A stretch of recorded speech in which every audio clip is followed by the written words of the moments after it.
Ed si tukang lapar, lagi-lagi asik makan enak nih. Pertama-tama dia nemu siput bikin mulas di rawa. Terus pamer aksi mantap di camp, makan ikan bakar berjejer dalam sekali lahap. Dan yang terakhir, dia juga nyantap buah nipah, tanaman yang saking enaknya sampai jadi tumbuhan dilindungi tingkat 3 di negaranya. Misi bertahan hidup ini malah diubah jadi acara mukbang alam liar sama dia. Lokasi tantangan Paman Ed kali ini ada di Kalimantan, pulau terbesar di Asia yang terletak di tengah Kepulauan Melayu. Lawan dia kali ini adalah mantan komando marinir kerajaan Inggris, Aldo Kane. Keduanya harus mulai dari laut, berenang menyusuri rute sampai ke hutan bakau yang penuh buaya, lalu menembus hutan lebat, hingga akhirnya mencapai menara pantau yang jaraknya lebih dari 100 km.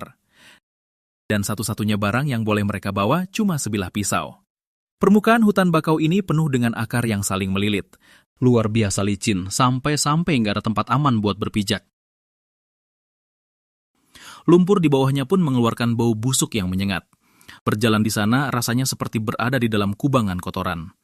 Rasanya kalau dihirup 2 kali lagi, kalian bakal langsung melihat panggilan malaikat maut. Yang lebih parah, air di bawah akar pohon itu sangat keruh. Situasi di dalam air sama sekali tidak terlihat. Ini sangat tidak menguntungkan bagi mereka, karena buaya-buaya lapar bersembunyi di dalamnya dan bisa saja melompat keluar kapan saja. Sekali dia mengeluarkan jurus mematikan Death Roll, merobek lengan dan paha hanyalah perkara sepele. Kini mereka berdua cuma bisa sebisa mungkin menjauh dari air dan merayap di atas akar pohon yang lebih aman. Sementara itu, Aldo yang cerdik malah kepikiran ide gila untuk mengantar nyawa. Dia berencana meniru Tarzan menggunakan sulur untuk berayun di atas sungai.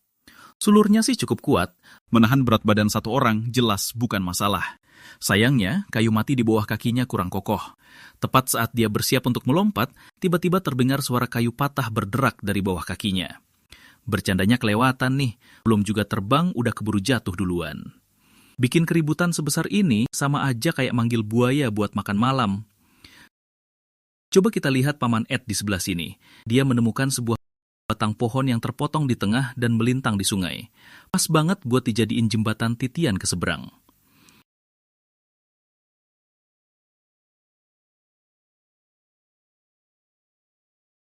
Meski sama-sama berpijak di atas kayu lapuk, jelas banget kalau langkah Ed di sini jauh lebih stabil. Dengan santai, dia berhasil sampai di seberang. Di sisi lain, Aldo yang nyemplung ke kubangan lumpur kaget setengah mati. Dia berjuang cukup lama di dalam lumpur, tempat tak sengaja menelan beberapa teguk air kotor yang bau, sebelum akhirnya dengan susah payah merayap naik ke akar pohon.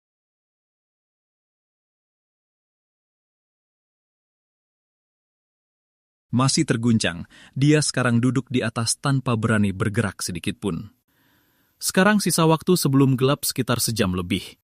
Ini adalah waktu air pasang. Tinggian air di hutan bakau sedang naik dengan sangat cepat.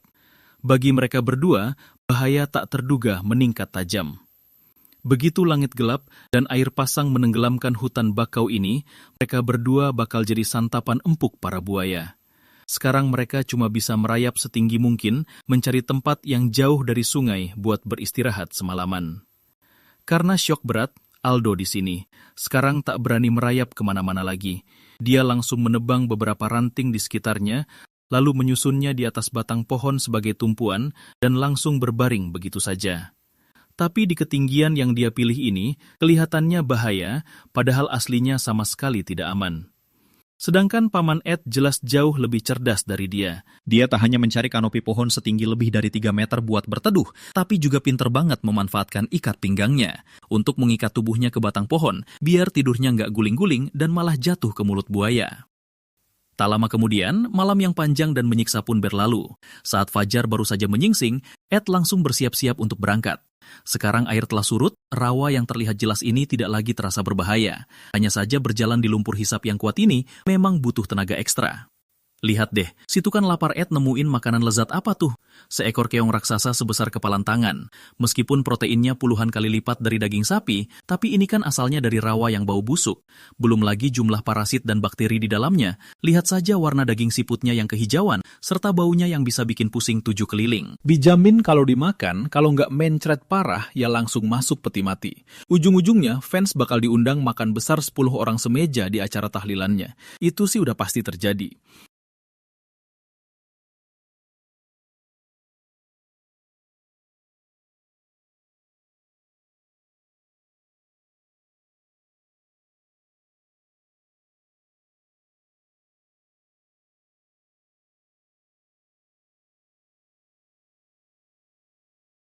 Tapi melihat ekspresinya yang menikmati saat mengunyah daging siput itu, sistem pencernaan Paman Ed yang super kuat ini sekali lagi merombak pemahaman akal sehatku.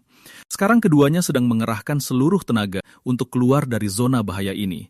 Sejauh ini tampaknya Aldo memimpin untuk sementara. Belajar dari pengalaman kecebur sebelumnya, sekarang dia jauh lebih pintar. Dia meniru gaya monyet yang bergelantungan antar pohon untuk menyeberang.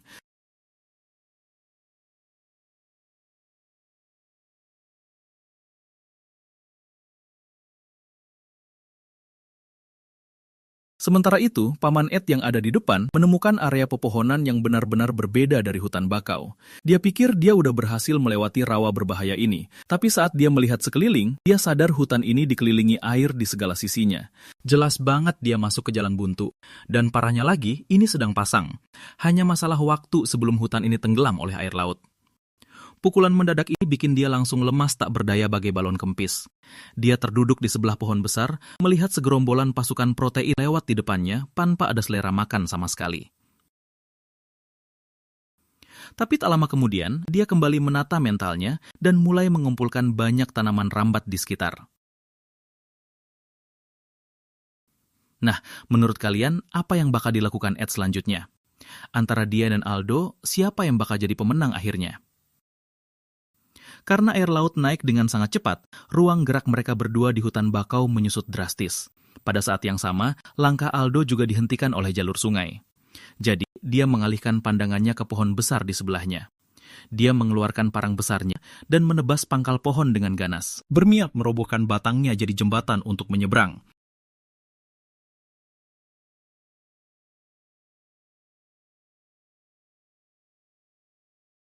Tapi dia meremehkan jarak antara kedua tepi sungai. Panjang pohon ini jelas masih kurang dikit. Tapi setelah buang-buang tenaga cukup lama, dia nggak rela nyerah gitu aja.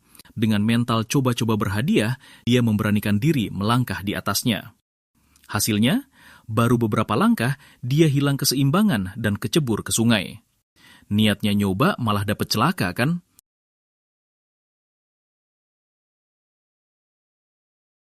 Bener-bener bikin geleng-geleng kepala sama kelakuan orang ini. Udah buang banyak waktu dan tenaga, sadarnya cuma ganti gaya nyemplung doang. Sementara itu, Paman Ed yang udah ngumpulin 5 atau 6 ikat tanaman rambat kembali ke area hutan bakau. Saat ini, air pasang naik dengan kecepatan yang terlihat jelas. Diperkirakan dalam 2 jam lagi, daratan di bawah pijakannya bakal tenggelam total. Sekarang dia harus buru-buru membuat tempat tidur gantung yang aman dari permukaan air. Untungnya, ini Paman Ed si jago kria. Nggak ada yang nggak bisa dia buat. Dia melilitkan tanaman rambat beberapa kali di antara 2 pohon, lalu menggunakan tongkat kayu untuk memuntir tanaman rambat itu menjadi tali yang sangat kuat.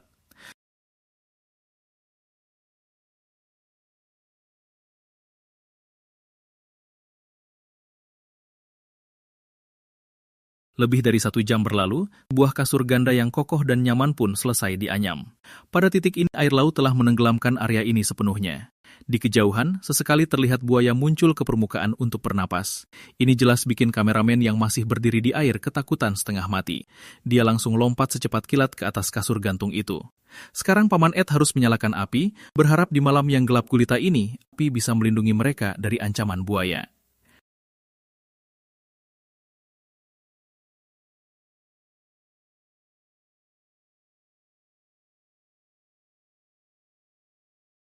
Di malam hari, Paman Ed berbaring di tempat tidur gantung di tengah perairan. Jaraknya dengan permukaan air hanya sepanjang 1 lengan. Kalau buaya itu tiba-tiba ngincar dia, 1 lompatan dari air aja udah cukup buat mendarat tepat di pelukannya. Begitulah, Paman Ed dan kameramen saling beringkuk melewati malam penuh teror ini tanpa bisa tidur nyenyak.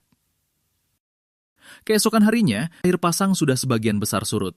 Dia pun bersiap meninggalkan tempat ini untuk melanjutkan perjalanan. Sementara itu, Aldo yang gak sekuat Paman Ed menahan lapar, sekarang kakinya udah lemes gemetar kelaparan. Dia butuh banget makanan untuk memulihkan tenaga. Dia berencana pakai tanaman rambat dan kulit kayu untuk membuat alat penangkap kepiting sederhana. Lalu menjejalinya dengan dedaunan dan langsung meletakkannya ke dalam air.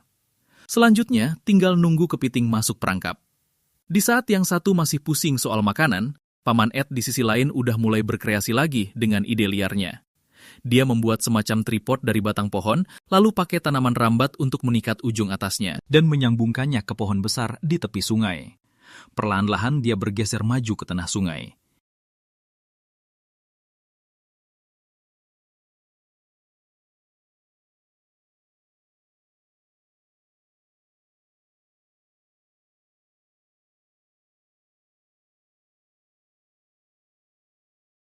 Gila bener, kalau dilihat-lihat, taktik ini punya kesan konyol yang sama dengan tebang pohon ala Aldo. Repot-repot ngeluarin tenaga ekstra, padahal mending langsung lompat jauh aja dari tepi, jauh lebih praktis. Di saat Taman Ed lagi susah payah menyeberang sungai, di sisi lain, Aldo akhirnya dapat tangkapan dari perangkapnya. Seekor kepiting yang kelihatannya kayak udah lama tenggelam. Terbaring diam tak bergerak di dalam tempat berlindungnya. Tapi ya, bagaimanapun juga, hari ini akhirnya dia bisa makan juga. Sashimi kepiting mentah yang proteinnya ratusan kali lipat dari daging sapi. Mantap.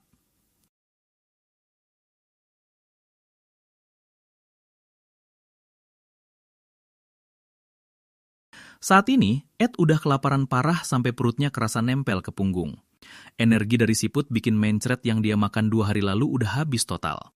Yang lebih bikin emosi, dia sadar kalau pacet sialan ini masih asik pesta darah di kakinya.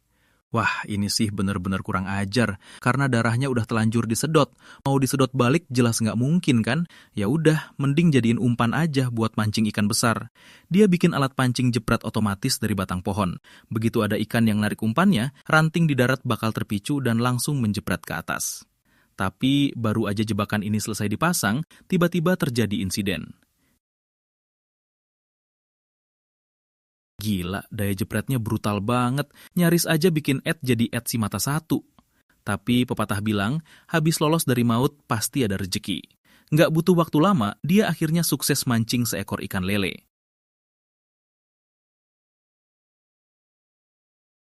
Di saat dia lagi fokus nyalain api buat bakar ikan, di seberang sana ada si penguntit yang lagi diam-diam mantau setiap gerak-geriknya. Aldo yang nggak bisa bikin api di alam liar ini lagi merencanakan sesuatu. Dia nunggu sampai Ed kenyang dan tertidur lelap, lalu mau diam-diam mendekat buat minjem apinya. Sementara itu, ikan bakar yang wangi banget udah matang. Ed seolah sengaja pamer di depan si penguntit yang sembunyi, nunjukin gimana caranya makan daging tebal dalam satu gigitan.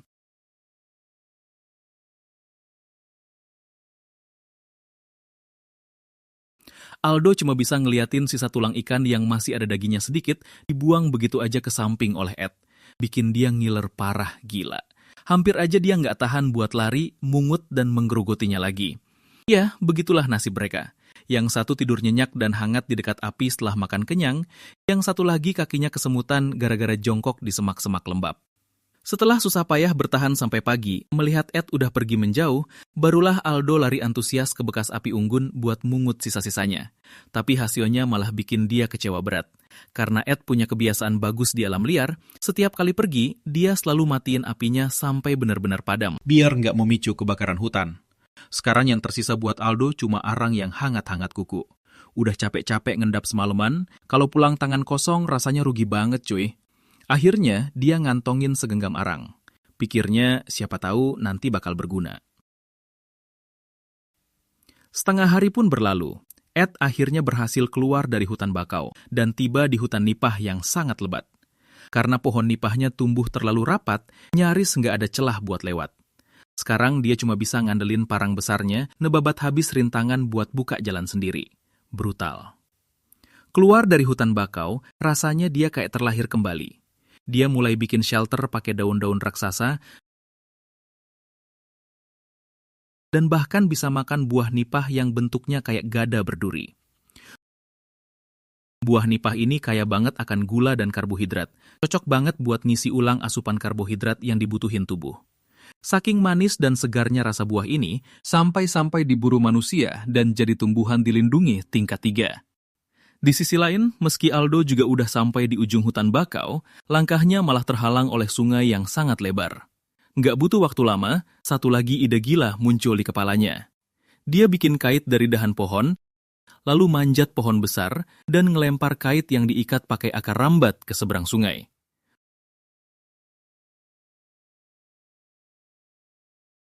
Setelah itu, dia manfaatin tali yang ngebentang di atas sungai ini, merayap pelan-pelan ke seberang.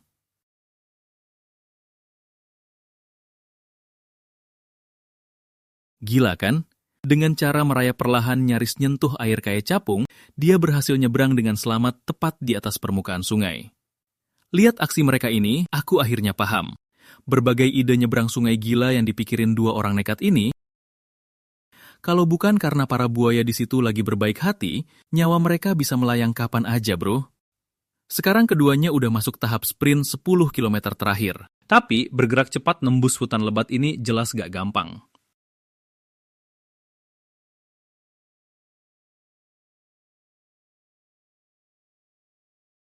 3 jam kemudian, Ed akhirnya sampai di bawah menara pantau.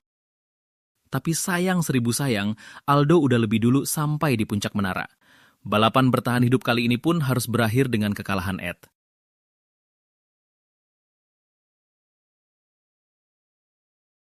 Ini jelas jadi momen paling epik buat sang master survival.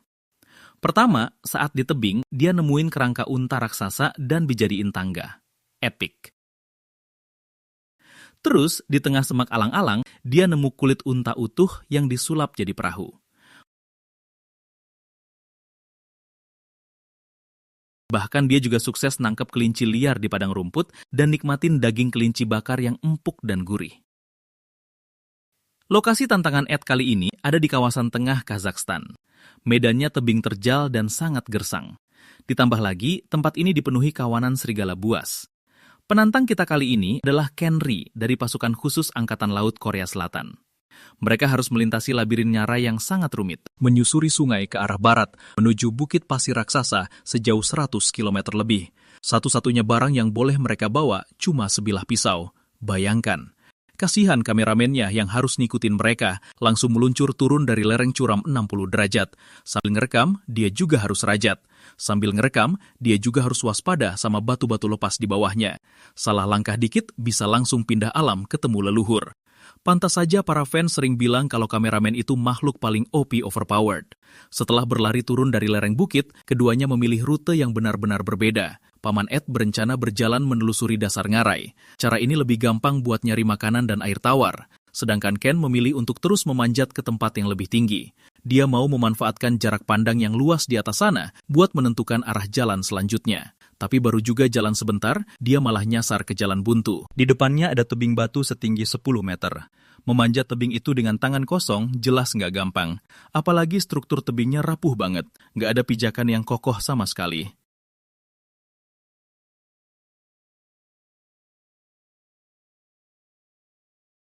Di saat yang sama, Paman Ed juga ngalamin nasib serupa. Menghadapi tebing curam yang nggak bisa dipanjat, dia nggak punya pilihan selain cari jalan memutar. Sepertinya medan labirin di sini nggak bakal membiarkan mereka keluar dengan mudah. Paman Ed pindah ke sisi tebing yang lain dan memutuskan buat mencoba memanjat ke atas. Aksinya ini kelihatannya bahaya, dan aslinya emang cari mati. Batu-batu yang rapuh terus rontok ke bawah. Dia bisa langsung jatuh ke jurang kapan aja. Ngeri, coy. Coba kita lihat si Ken. Dengan pisaunya sebagai tumpuan pendorong, dia merayap naik perlahan sampai ke pertengahan tebing. Setelah berjuang setengah jam, akhirnya dia sukses merangkak sampai ke puncak tebing dengan selamat. Berdiri di atas sana, seluruh pemandangan labirin bisa terlihat jelas. Sebaliknya, Paman Ed malah kena apes. Dia kepleset jatuh dari tebing, nyaris aja terkubur hidup-hidup.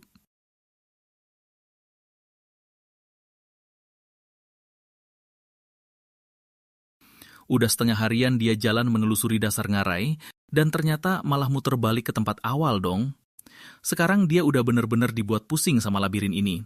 Pas lagi keliling dasar ngarai nyari jalan keluar, dia malah nggak sengaja nemuin kerangka unta. Otak di kepala pelontos si Paman Ed langsung mikir cepat. Ide gila langsung muncul di kepalanya. Dia berniat pakai kerangka itu sebagai pijakan, dan tulang rusuknya jadi semacam kapak es buat merayap naik ke tebing. Gila.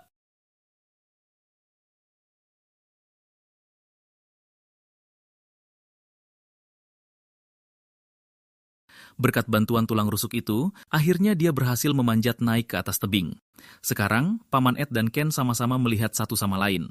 Aura persaingan langsung kerasa makin panas. Balapan sengit ini bakal segera meledak. Keduanya langsung lari ke setanan di sepanjang punggung bukit. Nggak mau kalah cepat, apalagi kalah mental dari lawan. Untungnya mereka belum pada hilang akal. Pas udah deket bibir jurang, dua-duanya langsung ngerem mendadak. Kalau enggak, bisa-bisa ini jadi aksi konyol setor nyawa bareng-bareng. Tepat di saat itu, Ken yang ambisinya tinggi langsung ngambil langkah duluan. Dia pakai tulang belikat yang ditemuinya sebagai bantalan luncur, lalu dengan santainya loncat-loncat kayak kanguru, meluncur turun di lereng yang kemiringannya nyaris 70 derajat. Tapi gayanya cuma bertahan 3 detik aja. Lagi asik loncat, malah jatuh nyungsep. Ujung-ujungnya dia cuma guling-guling ke bawah sampai ke kaki gunung.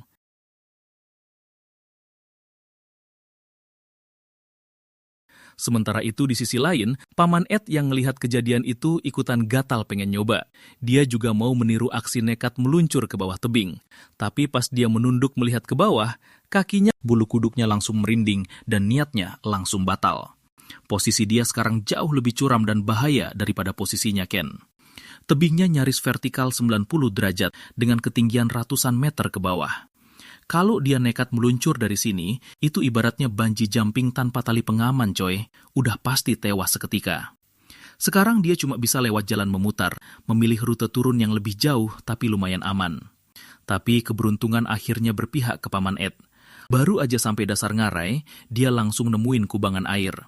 Meskipun saat di alam liar, minum genangan air penuh bakteri kayak gini resikonya super tinggi. Tapi buat Paman Ed si penakluk lapar, ngeliat air tawar begini pantang kalau nggak langsung diseruput.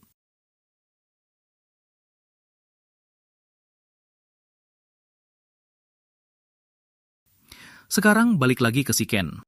Dia nyasar lagi ke jalan buntu. Untungnya, di tebing depannya ada sebuah gua. Jadi dia mutusin buat ambil risiko masuk ke dalam gua itu. Kalau hoki, mungkin tembusannya langsung ke seberang dan berhasil keluar dari labirin ini. Tapi bagian dalam guanya sempit banget. Kalau tiba-tiba guanya runtuh, udah pasti 100% dia bakal terkubur hidup-hidup di sana.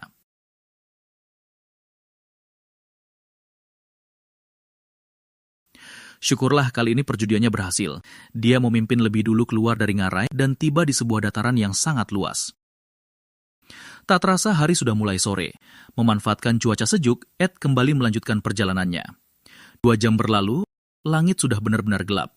Ken masih terus berjalan menembus semak-semak yang gelap gulita. Tak lama kemudian, dia mendengar suara aliran air dari kejauhan. Setelah seharian terpanggang matahari dan dehidrasi parah, akhirnya dia bisa sedikit bernapas lega. Sementara itu, nasib Ed di sisi lain jauh lebih apes. Meski ia berjalan siang malam dan berhasil keluar dari ngarai menuju dataran, saat ini dia justru sedang mengalami hal paling mengerikan yang pernah ada. Begitu Ed memasuki rerumputan lebat, dari kegelapan sekitarnya terdengar lolongan serigala yang saling bersahutan. Menurut kalian, apakah Ed akan diserang kawanan serigala itu? Dan siapakah di antara mereka berdua yang akan menjadi pemenangnya? Waktu berlanjut ke hari ketiga.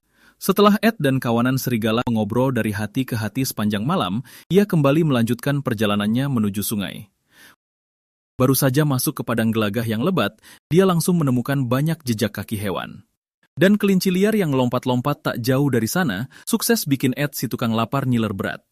Otak di kepala pelontosnya langsung berputar cepat, dan sebuah ide brilian pun muncul. Dia mematahkan ranting melengkung dan menancapkannya ke tanah, lalu membuat jerat dari tali rumput yang diikat di bawah ranting itu. Begitu ada kelinci yang lewat dan menginjak jeratnya, kelinci itu akan langsung terkunci kuat. Selesai memasang perangkap, Ed mulai mengusir kelinci-kelinci di padang gelagah dan mengarahkan mereka untuk lari ke arah perangkap.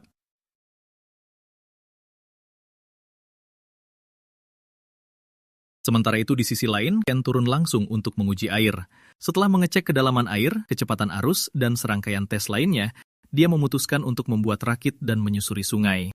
Ini adalah cara paling hemat waktu dan tenaga saat ini. Kembali ke sisi Ed, setelah Ed berkali-kali melakukan penggiringan sepanjang pagi, usahanya akhirnya tidak mengkhianati hasil. Seekor kelinci yang tak tahan diganggu terus-menerus, malah nekat terjun ke dalam jerat dan gantung diri. Mantap jiwa. Ed si tukang lapar akhirnya mematikan mode lapar 9 kali dalam 3 hari. Di hari ketiga ini, dia bisa makan daging bertekstur renyah rasa ayam, daging kelinci panggang yang proteinnya puluhan kali lipat daging sapi.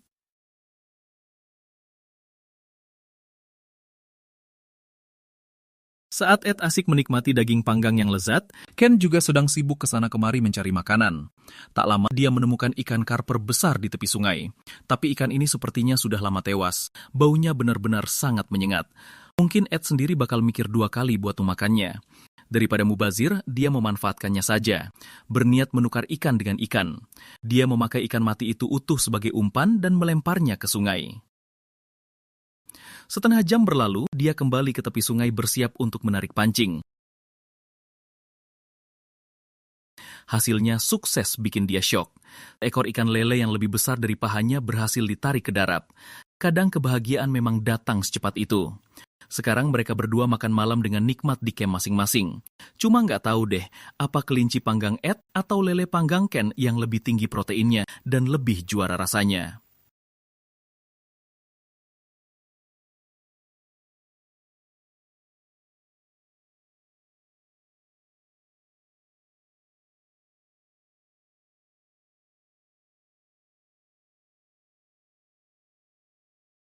Waktu dengan cepat berlalu ke hari keempat. Ken sedang sibuk mempercepat pembuatan rakitnya. Dia mengikat batang gelagah berlapis-lapis menggunakan kulit kayu, lalu menyambungkannya satu sama lain menjadi perahu gelagah yang pas untuk satu orang. Sementara di sisi Ed, dia tak sengaja nemu kulit unta raksasa di tengah gelagah. Kalian pasti penasaran kan, kok bisa ada barang beginian di sini? Jangan-jangan unta habis selesai urusan di sini, terus jaketnya ketinggalan. Sebenarnya ini adalah trik umum warga lokal untuk memancing mangsa, tapi sekarang malah jadi bahan baku premium buat Ed si pengrajin untuk membangun kapal Ed pasti tenggelam miliknya. Cuma nggak tahu deh kalau warga lokal sadar umpan yang mereka pasang hilang, bakal ngatain si Ed kurang ajar nggak ya? Ed menggunakan batang gelagah untuk membuat kerangka melingkar, lalu membungkus kerangka gelagah itu dengan kulit unta. Setelah itu, dia mencari sebuah cabang pohon dan mengambil celana baru yang dibelikan istrinya, merobek satu kaki celana dan membungkusnya di cabang itu sebagai dayung.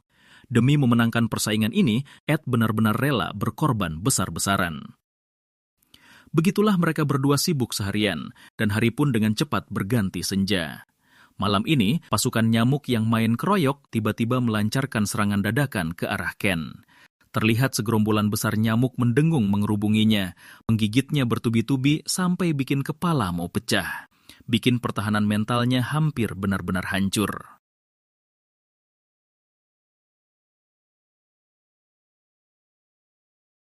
Malam yang sangat menyiksa pun berlalu.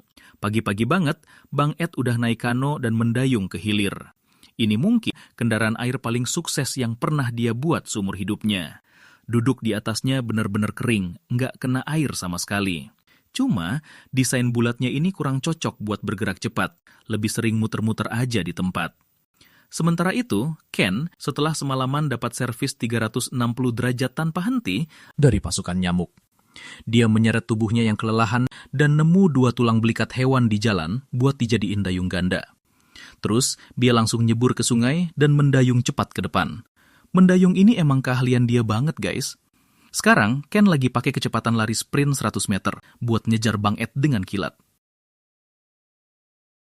Di sisi lain, Bang Ed yang belum sadar ada bahaya mendekat, masih santai-santai aja mendayung kanonya, sambil asyik menikmati pemandangan di sepanjang sungai.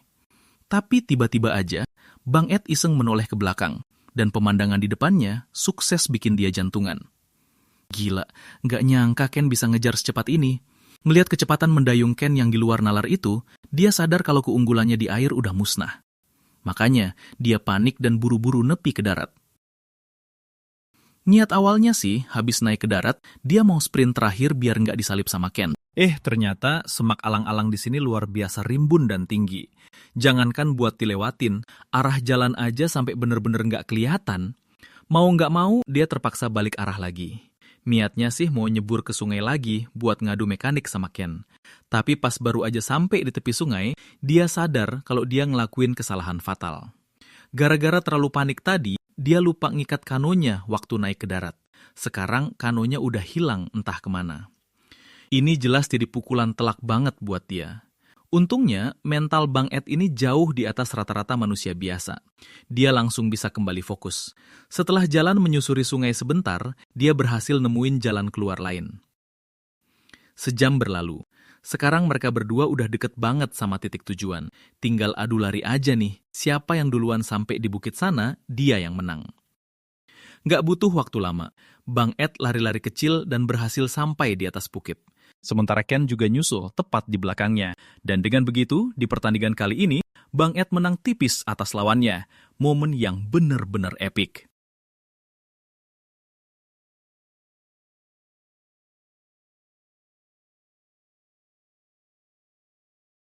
Wah, gila. Kali ini Bang Ed benar-benar kegirangan parah. Dia berhasil nangkep marmot yang ukurannya lebih gede dari anjing peliharaan. Gak cuma bisa makan daging panggang crispy, dia juga jadiin kulit marmot itu sebagai botol air. Sekalian nostalgia nikmatnya ngedot pas masih bayi. Haha. Lokasi tantangan Bang Ed kali ini ada di Gurun Gobi di Mongolia Tengah. Dan lawan yang bakal nantangin dia kali ini adalah pakar survival sekaligus pelari jarak jauh andal, Emmett Graham. Bang Ed dan Matt bakal berangkat di sisi timur dan barat lembah secara bersamaan. Mereka harus kelewatin puncak gunung setinggi 3.000 meter di atas permukaan laut, terus ngelewatin padang rumput yang luas, dan akhirnya masuk ke gurun pasir yang gersang, menuju ladang garam yang jaraknya lebih dari 100 km. Mereka berdua cuma boleh bawa satu pisau belati. Tiba-tiba cuaca memburuk drastis. Angin kencang mulai ngamuk di puncak gunung. Suhu juga turun dengan cepat. Kayaknya badai hujan bakal segera turun. Sekarang mereka harus buru-buru turun gunung buat cari tempat berlindung dan nyalain api buat menghangatkan diri. Tapi rute turun ini brutal banget. Kemiringannya hampir 50 derajat dan dipenuhi batu kerikil licin. Jalan di atasnya berasa kayak pakai sepatu roda. Nyawa belum siap, badan udah meluncur duluan. Pas Bang Ed lagi lari campur merosot ke bawah lereng, kejadian tak terduga pun terjadi.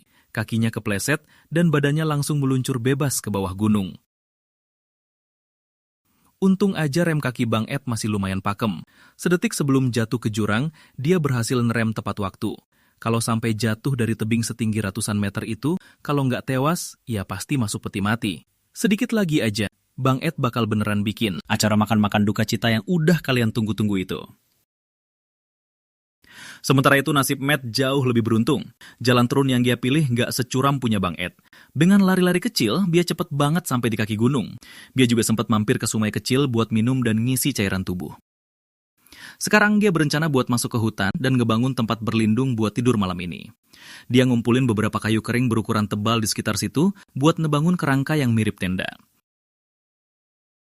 Terus dia motong daun pohon cemara buat nutupin atasnya sebagai atap buat nahan angin dan hujan. Tapi orang ini juga gampang lapar. Sambil bikin tempat bernaung, dia nggak lupa ngemil daun segar buat nambah vitamin.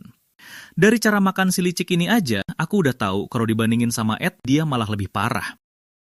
Untungnya dia cuma nginep semalam. Kalau dia tinggal lama di sini, cepat atau lambat seisi hutan bakal botak dimakan olehnya.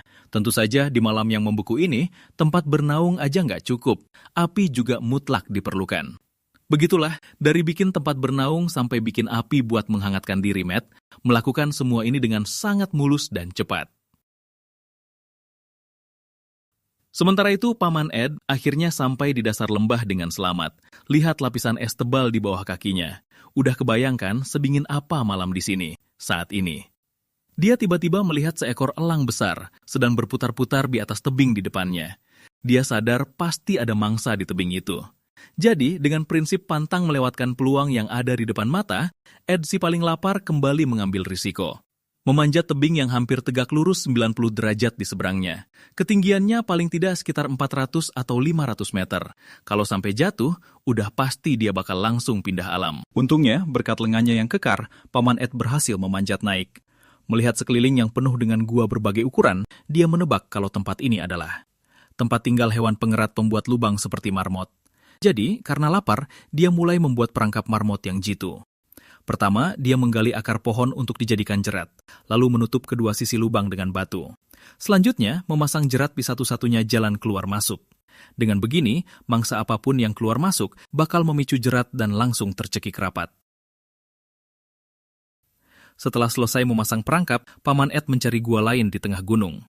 Berniat nginap semalam di dalam gua itu, tapi tidur di tebing curam setinggi ini tanpa ada penahan angin. Angin malam yang menusuk dan suhu di bawah 0 derajat bakal langsung bikin dia ngerasain kejamnya tidur di tempat yang tinggi. Sebaliknya, lihat si Matt yang jauh lebih nyaman. Sekarang dia lagi duduk di tempat bernaungnya yang aman, menghangatkan diri di depan api yang menyala, dengan santai membuat tombak untuk berburu. Kalau dibandingin, yang satu udah nginap di hotel mewah, yang satu lagi masih merana di gubuk derita. Semalaman berlalu, Paman Ed yang kedinginan dan kelaparan memutuskan untuk mengecek perangkapnya, siapa tahu beruntung. Sayangnya, lubang itu masih sama kayak kemarin. Jeratnya sama sekali belum terpicu.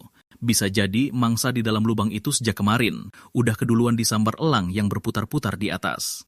Pasrah. Karena nggak berani buang-buang waktu lagi, akhirnya dia memutuskan menyerah berburu di sini dan kembali bergegas turun gunung.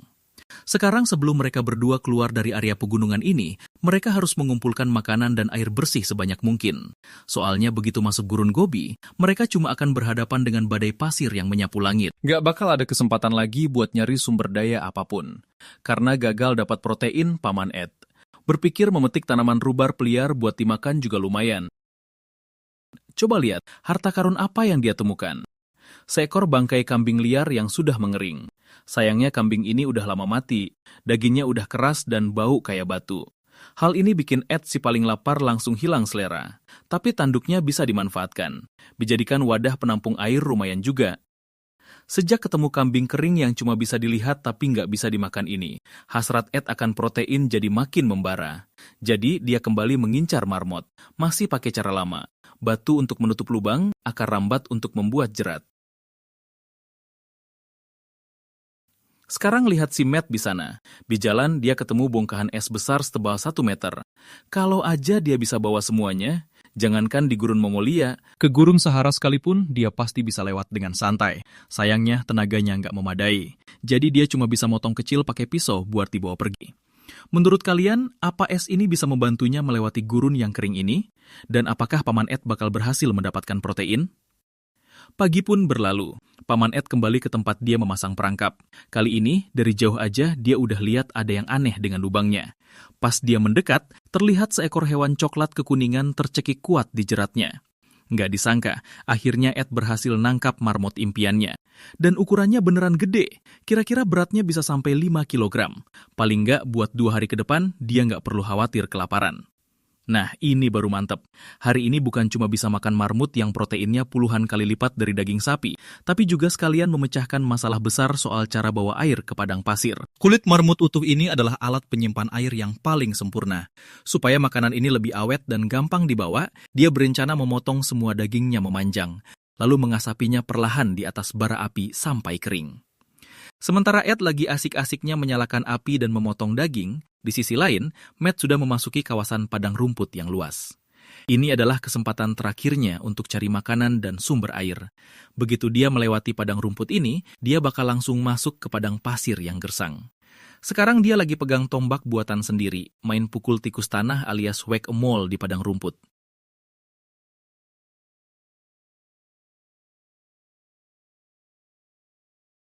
Sayangnya, tikus tanah yang licik ini selalu bisa menebak kapan Matt bakal menyerang.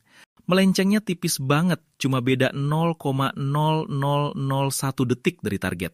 Jadinya, yang satu nusuk, yang satu menghindar. Mereka saling berbalas serangan, mainnya seru dan sengit banget. Mengingat sebentar lagi bakal gelap, Matt sudah hilang kesabaran buat meladeni mereka. Mending buruan siap-siap bikin tempat tidur buat malam ini. Dia mau bikin sistem pemanas lantai alami buat ngelawan cuaca dingin ekstrim nanti malam. Pertama, gali lubang besar di dekat tebing batu, lalu isi lubangnya penuh dengan batu-batu.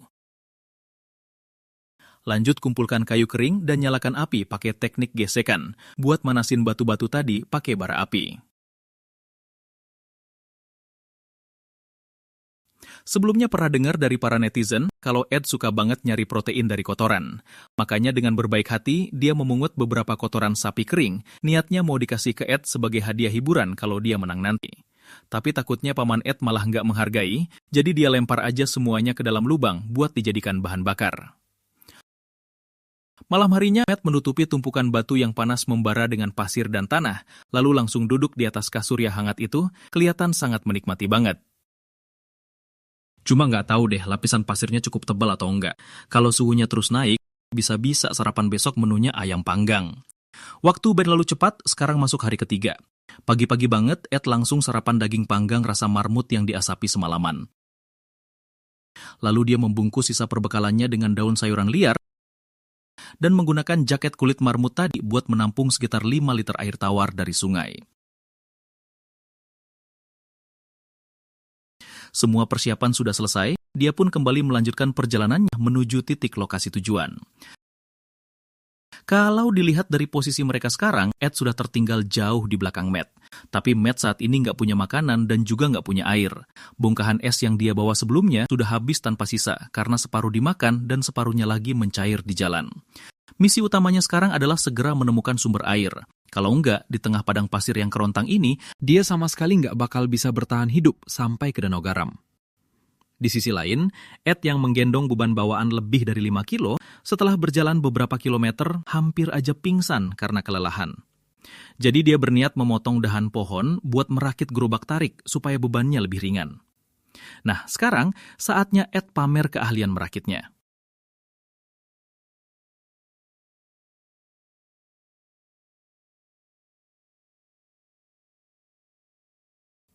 Setelah lebih dari 1 jam berlalu, sebuah gerobak tarik yang mirip papan kereta salju pun selesai dibuat.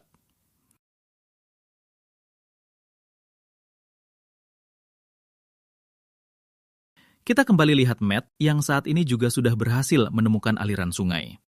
Sayangnya, sekarang tangan dia kosong, sama sekali nggak ada alat penampung air. Tapi dengan pengalaman bertahan hidupnya yang segudang, dia langsung nemu solusinya. Kalian pasti nggak bakal nyangka, Matt ternyata kepikiran pakai batang pohon untuk dijadikan botol air. Dia memotong salah satu batang pohon yang paling tebal, lalu membelahnya jadi 2. Setelah itu, dia melubangi bagian tengah batangnya, lalu memanfaatkan getah lengket sebagai perekat untuk menyegel celah kayunya.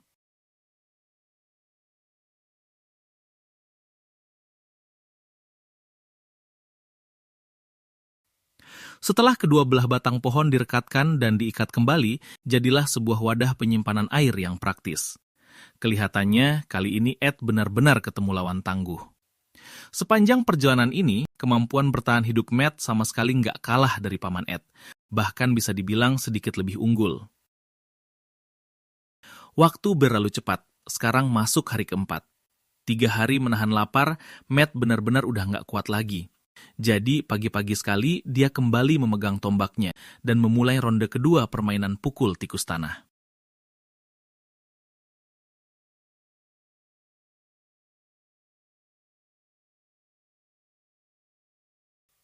Setelah belasan kali mencoba, seekor tikus tanah yang baru bangun tidur kena hantaman telak di kepala.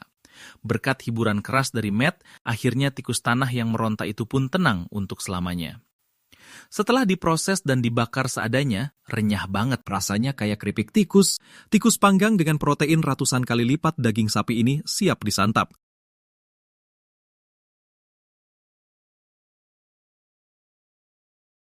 Di sini Matt sangat menikmati daging panggang yang renyah di luar dan lembut di dalam. Puas banget. Di sisi lain, Paman Ed juga nggak mau kalah diam aja. Nah, lihat saja, dia barusan ngebuka keahlian baru cara minum air. Dia mengangkat kantong marmut yang penuh air tinggi-tinggi, lalu menyedot dari bagian putingnya dengan kuat. Sambil minum, sekalian bernostalgia, rasanya menyusu. Kebahagiaan mengisap Dot di masa kecil.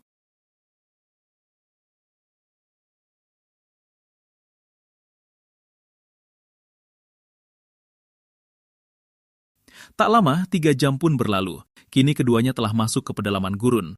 Saat ini, air di kantong air marmot milik Ed sudah habis diminum. Panas ekstrim dan terik matahari bikin tubuhnya dehidrasi dengan cepat. Tapi sepertinya hari ini dia lagi hoki berat, tepat saat tenggorokannya kering kerontang. Dan sakit kepala parah akibat dehidrasi mulai menyerang. Dia melihat ada hamparan pasir basah di depan. Nah, ini dia sumber air tawarnya.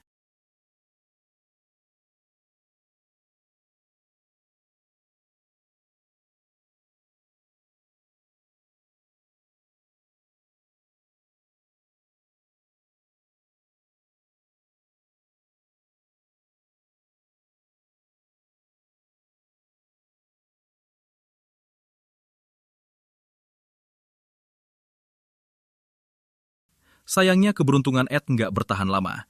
Dari kejauhan, badai pasir mulai terbentuk perlahan. Tepat saat dia selesai mengisi persediaan air dan berjalan ke atas bukit. Badai pasir yang ganas langsung menerjang. Pasir beterbangan bikin dia nggak bisa buka mata. Angin kencang membuatnya kesulitan melangkah. Kalau dia terus diam di bukit ini, dia bisa-bisa terkubur hidup-hidup oleh pasir. Jadi dia buru-buru putar balik, berjalan susah payah menuruni bukit. Di sisi lain, nasib Matt jauh lebih beruntung dari Ed. Bukan cuma berhasil menghindari badai pasir mematikan, dia juga menemukan oase di tengah gurun. Bagi Matt, tempat ini benar-benar surga persediaan yang melimpah. Dia pun mulai mengumpulkan alang-alang di tepi sungai, berencana membuat semacam sarang untuk tempat tinggal. Malam ini dia bakal nongkrong di sini dan gak kemana-mana.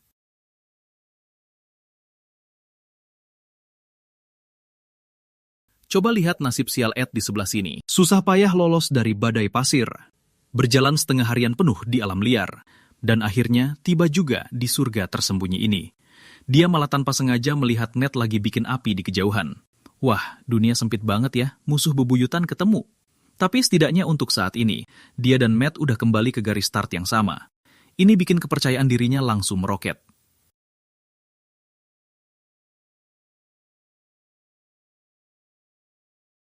Memasuki hari ke-6, keduanya mulai adu lari maraton. Sekarang tinggal lihat siapa yang paling cepat sampai di garis finish.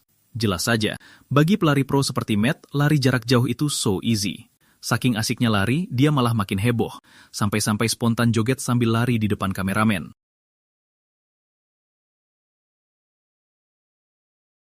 Tentu saja Ed nggak mau kalah, lari kecil sepanjang jalan tanpa ada niat melambat sedikit pun.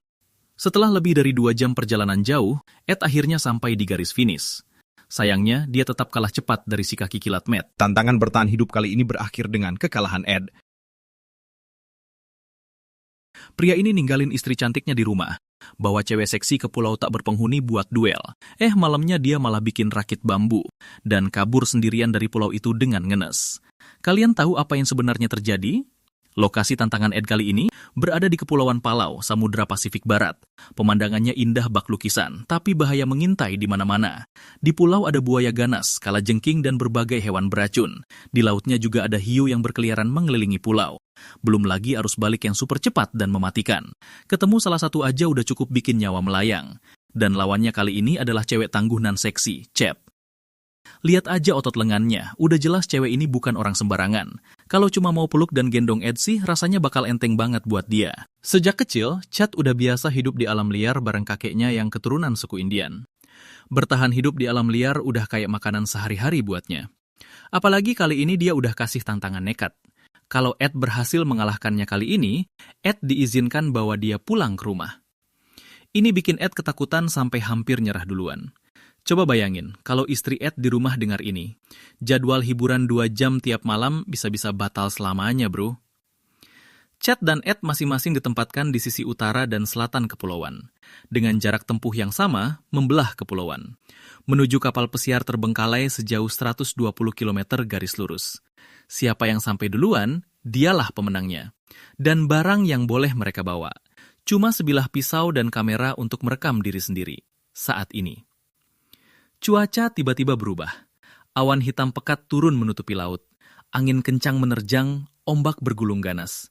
Badai besar sepertinya bakal ikut meramaikan suasana. Wah, kakek yang nyetir kapal ini usil banget. Tahu Ed si bebek darat nggak jago berenang. Masih 1 kilometer jauhnya dari pantai. Ed udah diusir turun dari kapal. Menghadapi ombak sebesar dan seganas ini, Ed sekarang cuma bisa peluk erat tasnya. Berusaha keras mengapung ke arah pantai. Sementara itu, si Chad jauh lebih garang. Dia bergerak di air layaknya ikan, tetap santai dan tenang walau dihantam ombak besar. Kalau lihat dari gaya bebasnya yang sempurna ini, masuk 3 besar di Olimpiade sih gampang banget buat dia. Nggak butuh waktu lama, dia berenang secepat sprint 100 meter menuju pantai.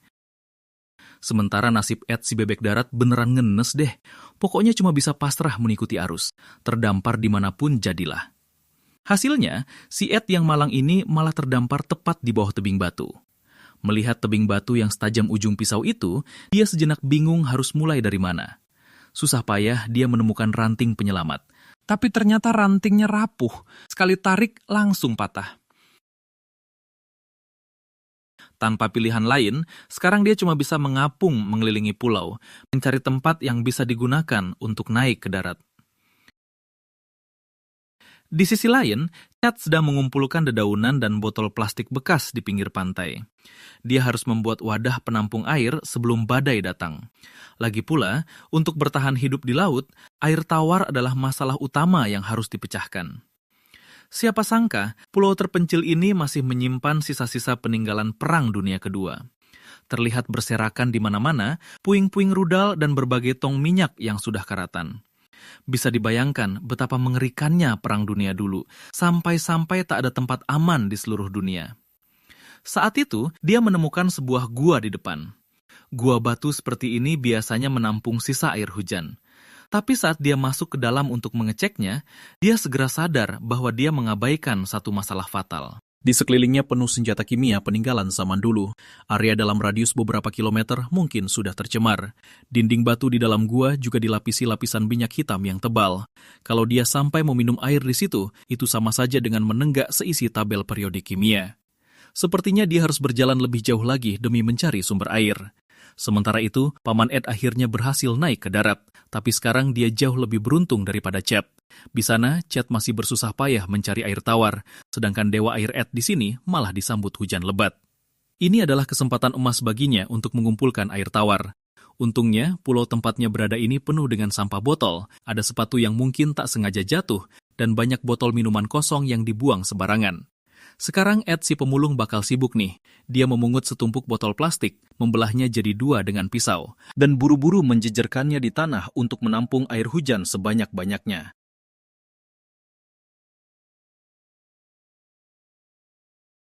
Sekarang dia harus bergegas sebelum hari gelap dan air pasang, menyusuri garis pantai menuju pulau di seberang. Syukurlah kali ini dia tidak bertelanjang kaki. Kalau tidak, karang tajam di dasar air bakal bikin telapak kakinya hancur berlubang seperti sarang tawon. Hujan semakin deras, air laut sudah naik, melewati dadanya. Ditambah lagi ombak besar yang datang silih berganti, bisa saja menggulungnya ke lautan lepas kapan saja. Dan jika air sudah mencapai kedalaman tertentu, sangat mungkin dia masuk ke zona perburuan hiu. Ed si bebek darat ini benar-benar menempatkan dirinya dalam bahaya lagi. Untungnya, setelah terombang-ambing lebih dari 1 jam, dia akhirnya sampai di seberang dengan selamat. Tapi karena hari sudah gelap, dia harus segera mencari tempat yang aman untuk bermalam. Di tempat lain, Chad sedang membangun tempat berlindung malam ini di tengah hujan. Hutan ini penuh kalajengking dan serangga berbisa lainnya. Jadi dia berencana menggunakan akar rambat untuk membuat tempat tidur gantung setinggi mungkin dari tanah. Lalu dia menggunakan daun-daun besar yang dikumpulkan siang tadi dan menaruhnya di atas tempat tidur sebagai atap. Bisa untuk berteduh sekaligus menampung air hujan. Keesokan harinya, cuaca sudah mulai membaik. Paman Ed sedang merencanakan jadwalnya hari ini di dalam gua batu. Dia harus menembus hutan untuk mencapai pesisir di ujung pulau lainnya. Tapi tempat ini tidak seperti hutan pada umumnya. Tanah di bawahnya penuh dengan batuan vulkanik yang rapuh dan tajam. Bukan cuma bisa bikin tangan berdarah, kakinya juga rawan kesleo. Salah melangkah sedikit saja, dia bisa terguling ke jurang bersama bebatuan. Yang lebih parahnya lagi, hutan ini dipenuhi tumbuhan dengan tepian yang setajam silep. Daun raksasa yang kaku dan panjangnya mencapai 1 meter. Berjalan menerobosnya sama sakitnya seperti disayat ribuan kali.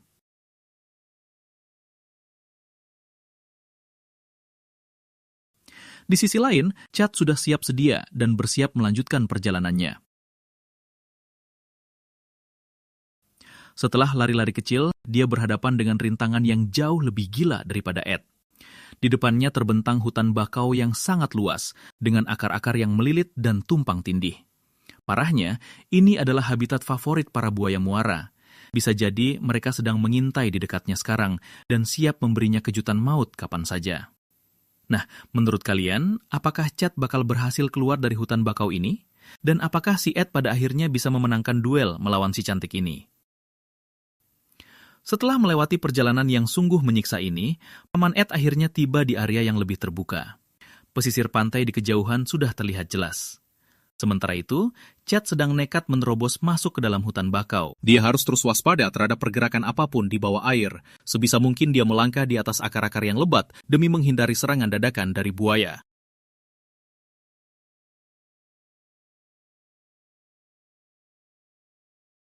Setengah jam kemudian, Chad berhasil keluar dari hutan bakau dan tiba di pantai. Kini keduanya bersiap meninggalkan pulau dan melaut. Untuk perjalanan jauh di lautan, rakit bambu adalah alat transportasi wajib. Berbagai sampah di pantai kini jadi sumber daya berharga baginya. Chad harus mengumpulkan material sebanyak mungkin untuk memastikan rakit buatannya cukup kokoh, menahan hantaman ombak besar di laut. Kalau tidak, rakitnya bisa hancur berantakan. Di lautan dalam yang penuh hiu, ini bukan lelucon. Sementara itu, Ed tidak buru-buru bikin rakit, malah sibuk mengurus kelapa. Karena dia sudah lapar berat, dia berencana memakai daging kelapa sebagai umpan untuk menangkap ketam kenari di pulau itu.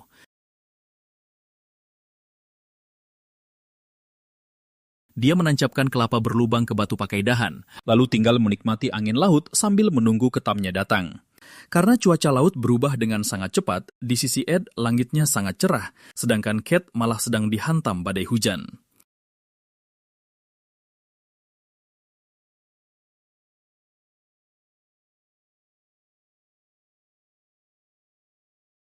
Waktu cepat berlalu hingga sore hari.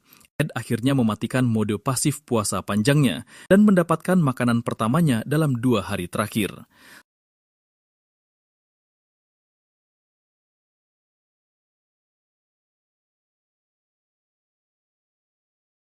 Tapi Ed, reaksimu agak berlebihan gak sih? Nangkap ketam kenari saja kagetnya kayak gitu. Orang yang gak tahu pasti mengira dia lagi nangkap anak Godzilla. Tapi apapun itu, malam ini akhirnya dia tidak perlu kelaparan lagi.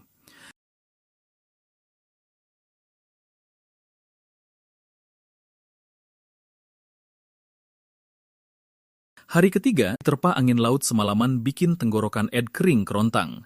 Rasanya tubuhnya sudah hampir dehidrasi total. Dia harus segera cari cara untuk mendapatkan air tawar. Sebelumnya, banyak fans yang bertanya, kenapa Ed tidak merebus air laut saja untuk menyuling air? Kali ini dia membuktikan bisa melakukannya dengan memungut beberapa sampah yang berguna. Untuk mengekstrak air tawar dari laut pakai cara ini, pertama dia membuat saluran penyuling dari beberapa botol plastik, lalu disambungkan ke ember besi berisi air. Terakhir, taruh ember besinya di atas perapian. Setelah air lautnya mendidih, uap air akan mengalir lewat saluran botol plastik dan terkumpul ke dalam botol. Setengah jam kemudian, setengah botol air suling sukses didapatkan.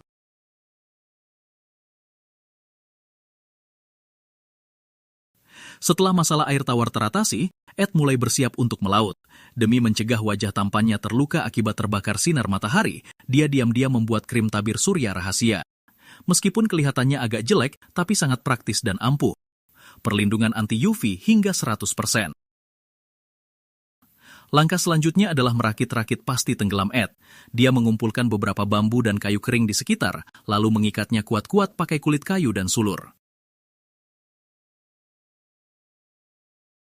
3 jam berlalu, rakit pasti tenggelam. Akhirnya selesai dibangun, semua sudah siap, Ed pun langsung melaut dengan rakitnya. Di sisi lain, proses pembuatan rakit cat jauh lebih rumit. Butuh waktu 2 hari dan sejauh ini baru setengah jadi. Sekarang dia harus melubangi rangka dengan bara api untuk memasang tiang.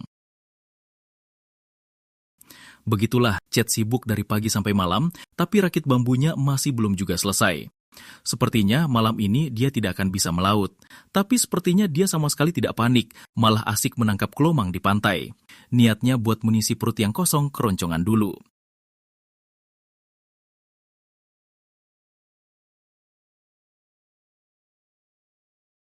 Sebaliknya, kondisi Ed malah sengsara banget.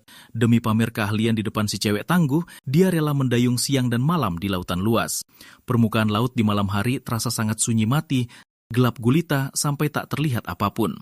Satu-satunya suara yang terdengar hanya deburan ombak yang datang silih berganti, dan suara detak jantungnya sendiri.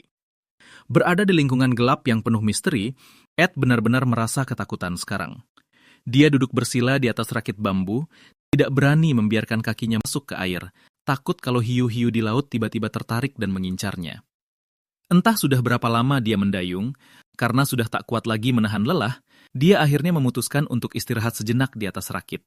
Namun sebelum itu, dia harus mencari batu yang cukup berat di dasar air sebagai jangkar untuk menahan posisi rakitnya, agar rakitnya tidak hanyut terbawa arus saat dia tertidur pulas.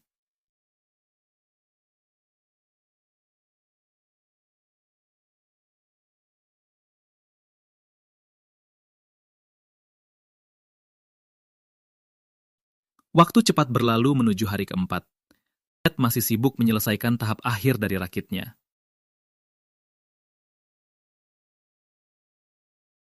Tapi hari ini dia cukup beruntung.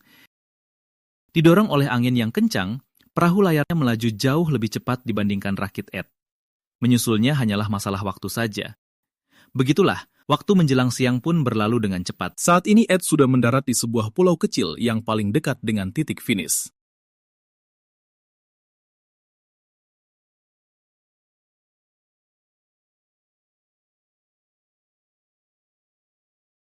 Tak lama setelah itu, Chad juga mengejar dengan ketat di belakangnya. Sekarang keduanya memasuki sprint terakhir. Tinggal lihat siapa yang bisa sampai di kapal pesiar terlantar duluan. Di sisi lain, Paman Ed menerobos hutan lebat. Dia sudah tiba di area bangkai kapal. Tenaganya terkuras habis, kakinya terasa berat seperti timah. Setiap melangkah butuh tenaga ekstra keras. Setelah berjuang selama setengah jam, dia akhirnya berhasil mencapai garis finish. Sementara itu, situasi Chad agak kacau nih. Seiring berjalannya waktu, air laut pasang dengan cepat. Garis finish cuma beberapa ratus meter lagi. Tapi karena terhalang angin kencang dan arus laut, dia berjuang setengah jam dan belum sampai juga. Pada akhirnya, Paman Ed menang telak dengan jarak jauh dan mengamankan kemenangan mutlak kali ini. Ini jelas momen Ed makan dengan paling penuh nafsu. Baru saja selesai mengisap ke-11 jarinya, dia sudah mulai buka baju, sambil mengelus perut 9-pack-nya dan terus memasukkan jari ke mulut. Lihat cara makannya yang seunik ini, kalian tahu hidangan lezat apa yang sedang dia makan. Kali ini Ed berada di hutan belantara Thailand Utara. Vegetasi di sini sangat lebat. Kalajengking beracun dan king cobra adalah hidangan khas di sini. Bahkan harimau sang raja gunung ada di puncak rantai makanan di tempat ini. Lawan tantangannya kali ini adalah E.J. Snyder. Keduanya berlatar belakang militer dan punya pengalaman bertahan hidup di alam liar yang kaya. Kali ini, mereka harus start bersamaan dari dua sisi lembah, memanjat tebing terjal, menyusuri sungai menuju bendungan lebih dari 60 km jauhnya. Satu-satunya yang boleh dibawa cuma sebilah pisau, telepon satelit, dan sebuah kamera. Tanpa kompas, mereka hanya bisa mengandalkan posisi matahari untuk menentukan arah jalan. Medan di sini sangat curam dan berbahaya. Lereng 60 derajat hampir saja bikin nyawa kameramen melayang duluan. Untungnya Ed gerak cepat menahan dia, kalau tidak dia bakal langsung meluncur ke akhirat. Nggak nyangka banget profesi kameramen sekarang jadi sangat berisiko tinggi. Biar kameramennya bisa hidup lebih lama mengikutinya, Ed memikirkan ide bagus. Dia menarik akar gantung, mengikatnya di pohon sebagai tali panjat, lalu memberi contoh duluan. Berpegangan pada akar, turun pelan-pelan menyusuri tebing. Tapi Ed salah perhitungan kali ini. Panjang akarnya cuma cukup sampai setengah jalan. Wah, sekarang maju kena mundur kena nih. Kalau sekarang memanjat balik, bakal malu banget di depan kameramen. Jadi, dia tutup mata, nekat, lepaskan tangan, dan langsung terjun bebas. Astaga, jatuhnya Ed pasti sakit banget nih. Hampir saja aset pentingnya lecet habis. Untungnya cuma lengannya yang lecet, fisiknya nggak masalah. Kembali lagi ke sisi lain, E.J. yang lebih tua dari Ed jauh lebih tenang dan stabil. Dia meraut sebatang bambu sebagai tongkat penahan saat turun bukit. Setelah mendarat mulus, dia tak sengaja menemukan pohon pisang. Yang pernah lihat Ed minum air pisang pasti tahu, batang pohon pisang mengandung sangat banyak air, sangat mantap untuk hidrasi. Dengan pembongkaran brutalnya, air di dalam batangnya diperas habis sampai tetes terakhir. Hati batangnya pun dimakan sekaligus dibawa pergi. Sementara itu, Ed berlari kecil. Setelah melewati jalan menurun yang lumayan landai, dia melihat sungai kecil di kaki gunung di kejauhan. Tapi ada masalah besar sekarang. Dia sudah menemui jalan buntu. Di bawahnya ada tebing curam setinggi ratusan meter. Kalau pakai cara nekat yang tadi lagi, itu sih sama saja ngajak kameramen mati bareng. Jadi dia nekat memanjat pohon di tepi tebing, mencoba cari jalan keluar dari sudut pandang yang lebih luas. Tapi E.J. di sisi lain jauh lebih beruntung. Dia mengikuti jejak hewan di bukit dan dengan cepat sampai di tepi sungai di bawah. Waktu cepat berlalu hingga masuk hari kedua. Ed masih meraba-raba rute turun di lereng bukit, sedangkan E.J. sudah lari menyusuri sungai menuju ke hilir. Setelah setengah hari mencari jalan, Ed akhirnya berhasil tiba di sungai juga. Selama 2 hari ini, dia hampir terus-terusan mendaki dan lari kencang silih berganti. Kehilangan banyak cairan membuatnya sangat dehidrasi sekarang. Tapi melihat air gunung berlumpur yang sekotor ini, jelas kalau diminum bakal bikin diare parah.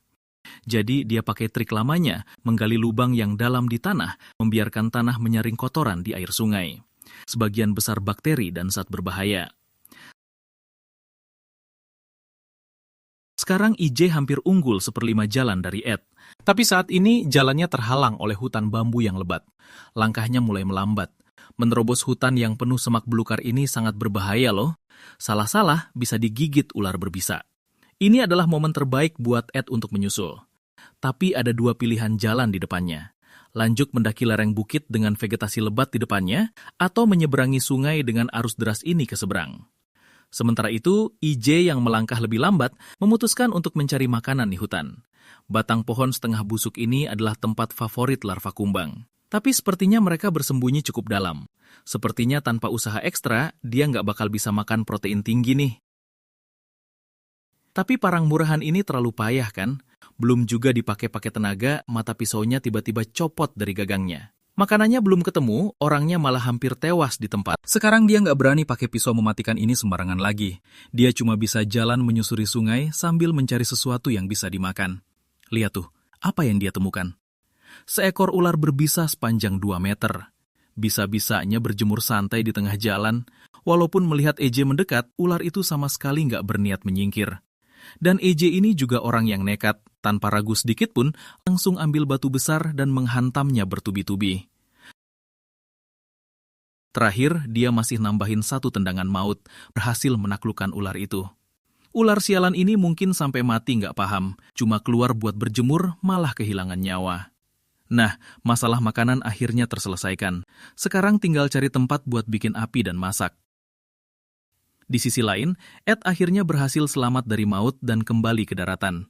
Tapi dia mulai cari mati dengan cara lain lagi. Melihat 2 pohon pisang di atas bukit, dia punya ide baru lagi. Dia berencana menebang beberapa batang pohonnya, lalu membuat rakit untuk membantunya hanyut mengikuti arus. Tapi tebing batu ini sangat licin. Sesuai dugaan, insiden tak terduga pun segera terjadi.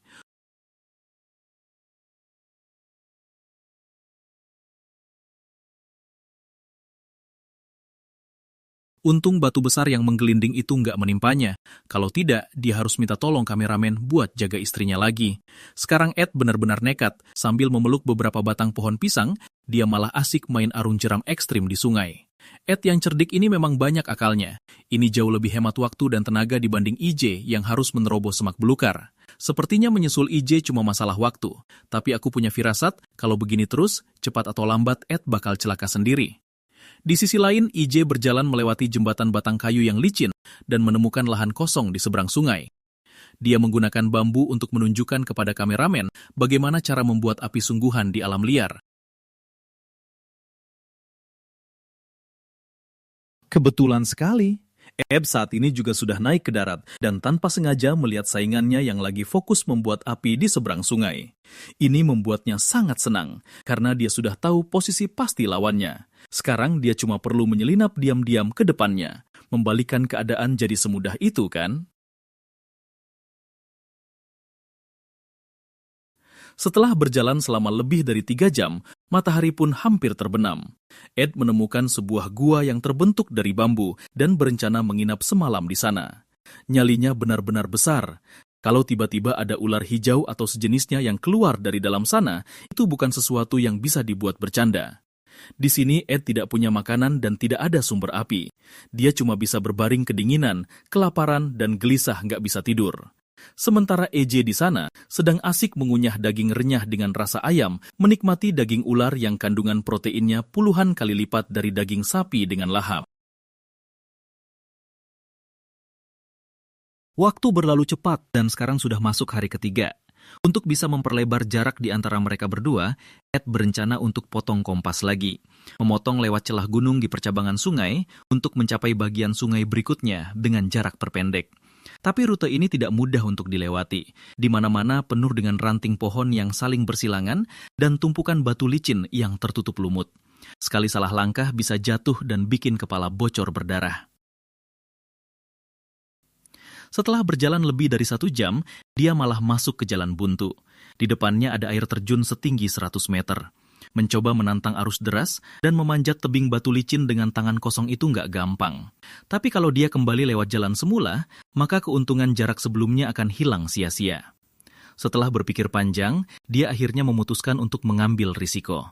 Namun karena keputusan inilah, dia hampir kehilangan nyawanya. Sementara itu di sisi lain, saat mendaki bukit, EJ tanpa sengaja nemu sebuah gua. Setelah salam sopan dan memastikan gak ada balasan dari penghuni gua, dia langsung aja masuk buat eksplorasi. Pastinya, dia masuk bukan buat cari tempat berlindung, tapi buat nyari makan. Gua kayak gini tuh markas favoritnya ular, serangga, dan tikus. Asal comot aja, proteinnya bisa puluhan kali lipat dari daging sapi.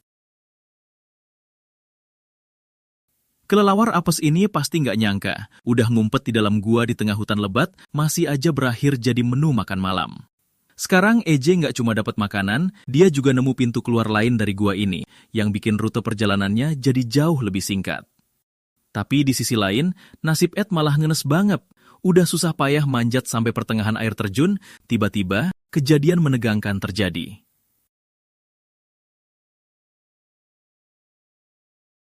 Untung aja kepala pelontos Ed cukup keras. Kalau enggak, bisa bocor tuh kepalanya. Kena gegar otak ringan gara-gara jatuh, sekarang dia nggak berani ambil risiko lagi. Lagi pula, istri Ed masih nungguin dia pulang di rumah. Akhirnya dia putar balik dan ganti rute, motong jalan dari sungai masuk ke dalam hutan. Sementara itu, J udah asik manggang Jerry si tikus terbang di dekat api unggun. Setelah diasap dan dipanggang di atas bara, dagingnya garing di luar, lembut di dalam, sampai lemaknya mendesis. Sekali gigit, kriuk abis, rasa keripik tikus, dan proteinnya ratusan kali lipat dari daging sapi. Urusan bikin jebakan berburu di alam liar, Ed ini jagonya, nggak pernah gagal. Tingkat keberhasilannya sampai 99,99%. Waktu udah masuk hari keempat. Kalau nggak ada halangan, setelah ngelewatin kutukan puasa 3 hari 9 kali makan, hari ini harusnya jadi hari raya makan enak. Bener aja, jebakannya berhasil. Seekor jeri gendut sukses tergencak batang kayu. Setelah dikuliti dan diasap bentar, tikus panggang harum nan lezat siap dihidangkan.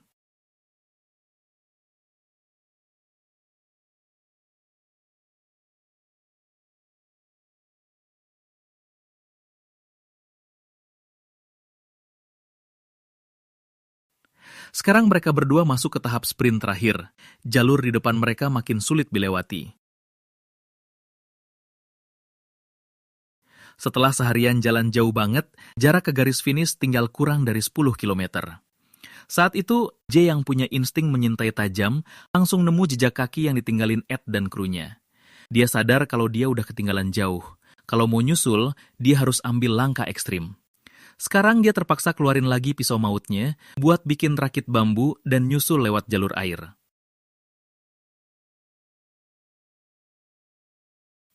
Setengah hari berlalu. EJ akhirnya berhasil meluncurkan rakitnya. Tapi entah daya apung bambunya yang kurang atau berat badannya yang over, pas dicoba, rakitnya malah tenggelam sepenuhnya ke dalam air. Dari jauh malah kelihatan kayak babi hutan lagi hanyut. Menurut kalian, dia bisa nyalip Ed-nya nih? Sementara itu, Ed juga lagi ngelewatin jalur ekstrim terakhirnya. Dia harus manjat tebing yang dipenuhi akar pohon ini baru bisa sampai ke area bendungan. 2 jam kemudian, keduanya masuk ke tahap sprint 100 meter terakhir. Ed dengan cepat sampai duluan di bawah bendungan, tapi pas dia nyoba manjat bendungan pakai tali, karena staminanya udah terkuras abis, dia gagal pegangan kuat-kuat dan langsung jatuh. Untungnya fisik Ed kuat, jadi nggak ada luka serius. Kalau nggak, EJ bisa menang gampang sambil ketawa tuh. Saat dia nyoba manjat buat yang kedua kalinya, EJ datang dengan cepat. Beda selangkah doang guys, tapi Ed berhasil menang tipis dari EJ. Dia sukses jadi juara kali ini.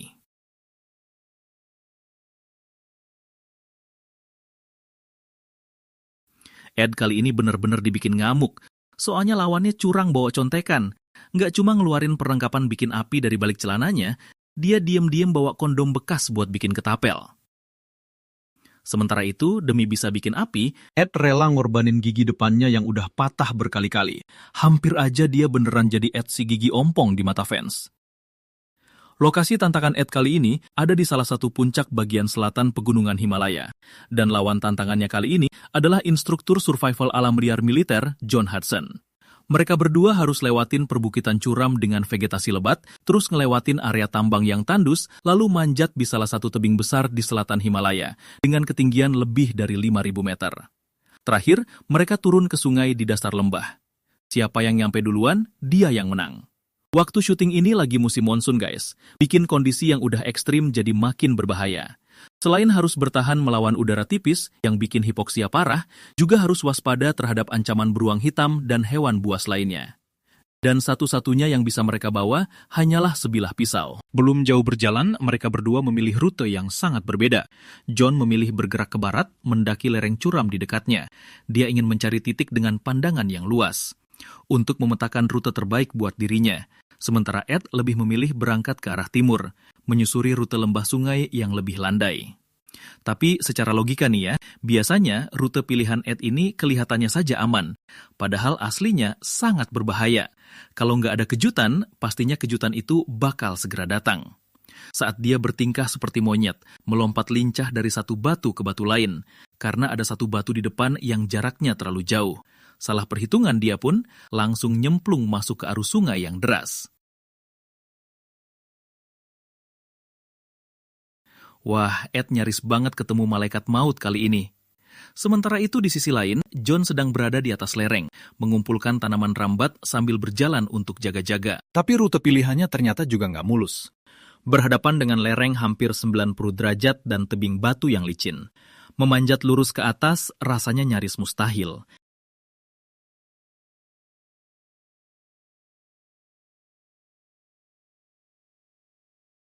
Jadi, dia langsung ganti strategi. Berencana memanjat naik dengan rute zigzag. Memang lebih makan waktu, tapi lumayan menghemat stamina.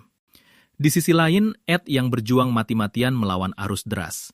Akhirnya berhasil meraih batu penyelamat dan merangkak ke tepian.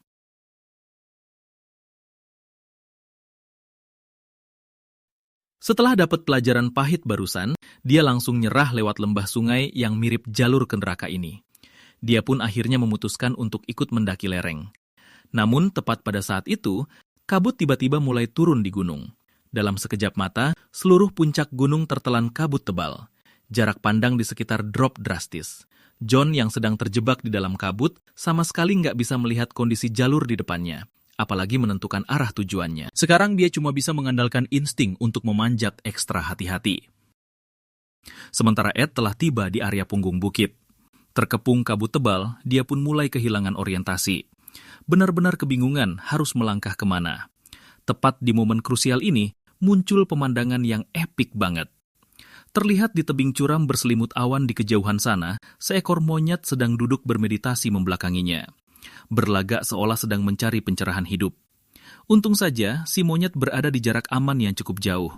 Kalau posisinya dekat, si Ed yang lagi kelaparan ini pasti bakal ngambil batu buat nyapa si monyet.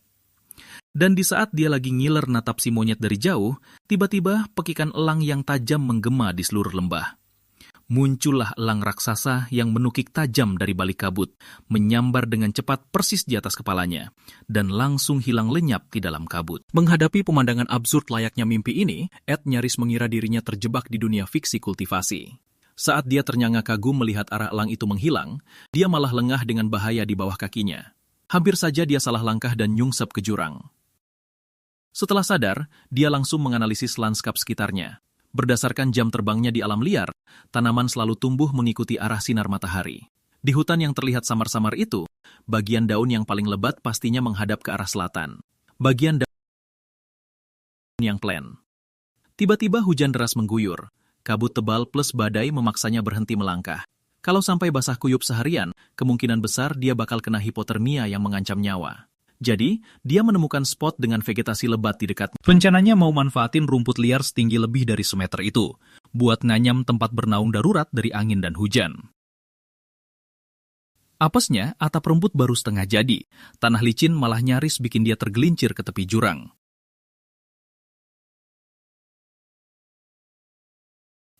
Dia kini tersadar, lereng di sini terlalu curam dan sangat licin. Sama sekali bukan spot aman buat diam lama-lama. Hujan pun kini turun semakin brutal. Gelap malam mulai menyelimuti sekeliling. Dia harus bergegas sebelum hari menjadi gelap gulita, buat segera menemukan titik peristirahatan yang aman.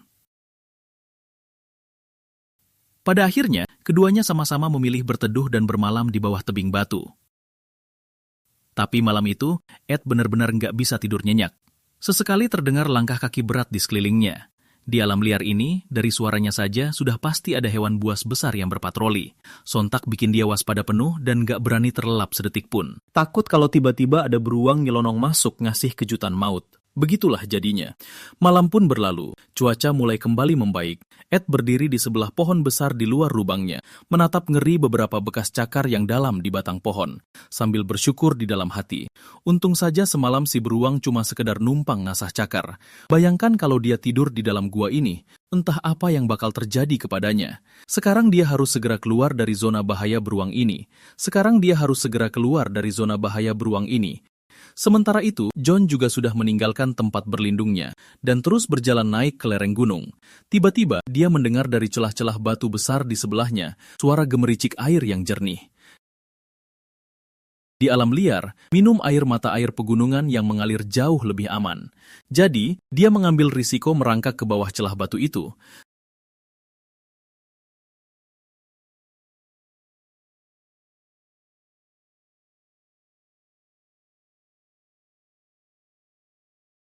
Tapi saat dia susah payah masuk ke celah tersebut, dia malah mendengar suara dengungan, diikuti bau busuk yang menyengat, muncul dari bagian celah yang lebih dalam.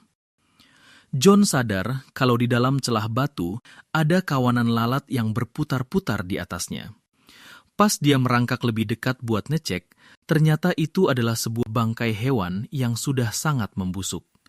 Jelas banget nih, air mata air di bawahnya sudah terkontaminasi total. Minum ini sih jaminan bakal diare parah.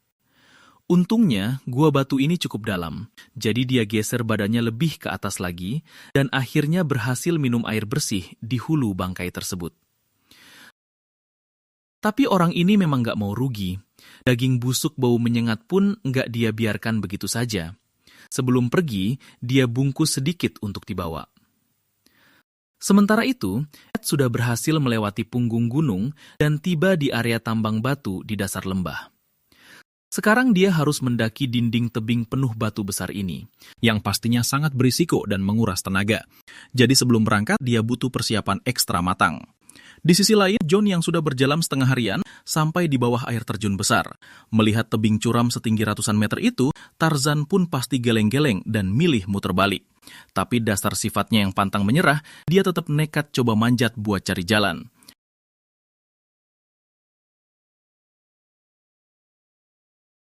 Hasilnya, baru manjat sedikit, dia langsung menyerah. Berpijak di tebing yang basah itu licin banget bro, nggak ada titik tumpu sama sekali. Dan makin tinggi manjat, risiko bahayanya makin besar. Kalau sampai terpleset dan jatuh, pasti nggak sempet pamitan sama kameramen dan langsung tewas di tempat. Akhirnya dia menerapkan prinsip muter dikit yang penting selamat dan cari jalan lain di tempat lain. Sementara itu, tukang Ed kita ini lagi asik banget nebang pohon dan belah kayu. Soalnya setelah naik ke area tebing gundul nanti, nggak bakal ada sumber daya yang bisa dimanfaatkan. Jadi dia mau bikin keranjang punggung buat bawa kayu bakar ke atas gunung. Namun saat itu tiba-tiba rasa sakit luar biasa menusuk lengannya. Pas dia lihat ke bawah, ternyata di sebelahnya ada hamparan tanaman jelatang. Buat kalian yang pernah kena senat tanaman ini pasti tahu betapa menyiksa rasanya. Tapi hari ini jelatang itu nyengat orang yang salah. Si tukang Ed kita nggak bakal lepasin jelatang ini begitu saja. Serat batang jelatang itu lumayan tangguh, jadi bahan yang mantep banget buat bikin tali. Dia pun langsung bersihin semua duri dan daunnya, lalu merobek batangnya jadi serpihan dan mulai menenun tali.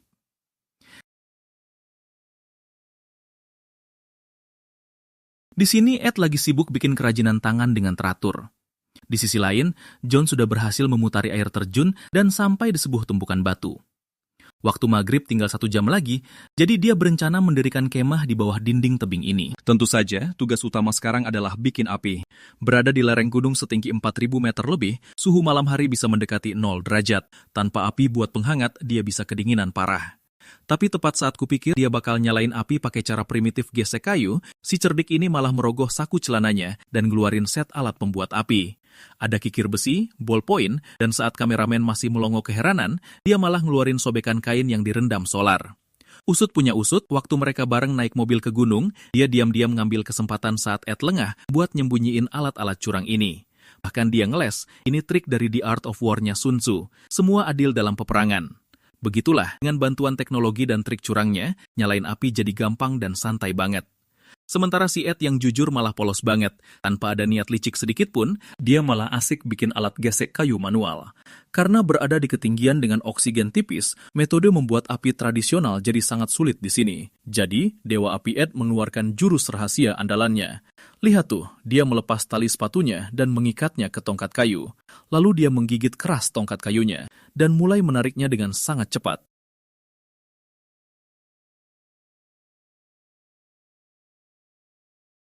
Kecepatan jurus ini bikin api benar-benar gila. Belum sampai 10 menit, percikan api sudah muncul. Cuma lumayan nyiksa gigi aja. Untungnya, gigi seri depannya bisa menahan tekanan kali ini. Jadi nggak rontok lagi deh. Waktu cepat berlalu dan kita masuk ke hari ketiga. John yang sudah tidak makan selama 2 hari, sekarang kelaparan sampai pusing dan sekujur tubuhnya lemas. Melihat kawanan gagak yang terbang dan berkuak-kuak di depannya, dia langsung kepikiran untuk menangkap dan memasaknya. Jadi, dia berniat membuat senjata yang pas untuk berburu burung. Pertama, dia memotong dahan pohon yang cukup tebal. Lalu dia melepas sabuk celananya dan mengeluarkan 2 barang yang pernah dia pakai dari bagian dalam, yaitu kondom yang belum sempat dia buang. Harus diakui, si licik ini memang luar biasa. Barang selundupannya buat curang banyak banget, bro.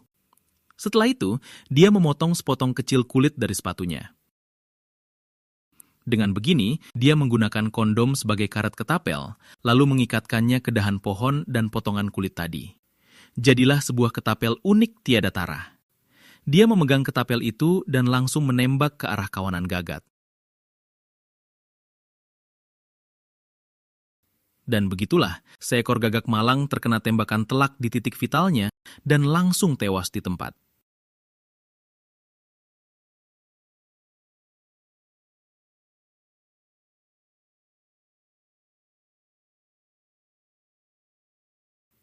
Di sisi lain, bersama Ed, mode pasif puasa 9 kali makan dalam 3 harinya hampir mencapai batas. Dan jalan di depannya hanyalah tebing batu yang gersang.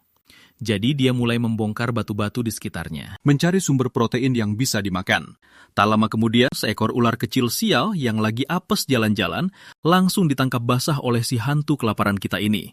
Ed nggak peduli ularnya beracun atau enggak, dia langsung menghantamkan tongkatnya dan memberikan serangan fatal. Demi menghemat waktu, Ed juga malas menyalakan api untuk memasak. Dia langsung membuang kepala dan ekornya, lalu mengunyah sashimi ular mentah-mentah.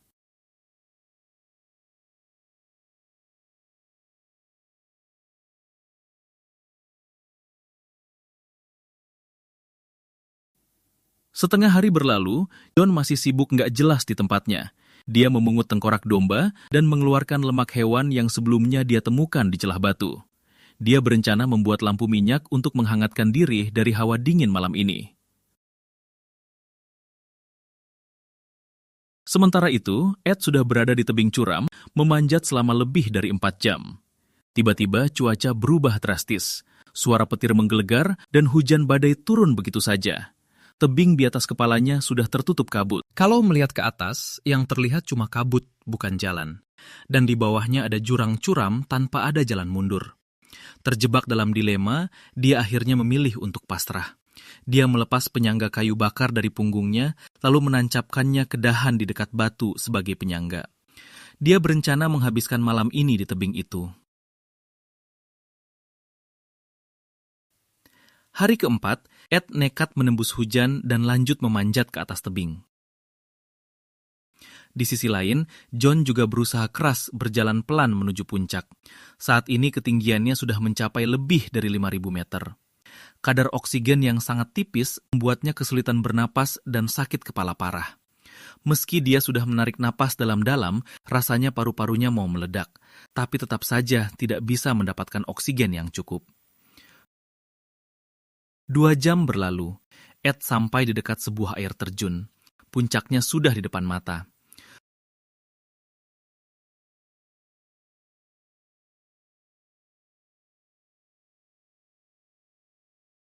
Setelah istirahat sejenak di tepi genangan air, Ed akhirnya berhasil memanjat sampai ke puncak tebing. selanjutnya adalah rute turunan yang lumayan santai. Di sisi lain, John juga berhasil melewati puncak terakhirnya dan mulai memasuki rute turunan. Sekarang tinggal lihat siapa di antara mereka yang duluan sampai di kaki gunung.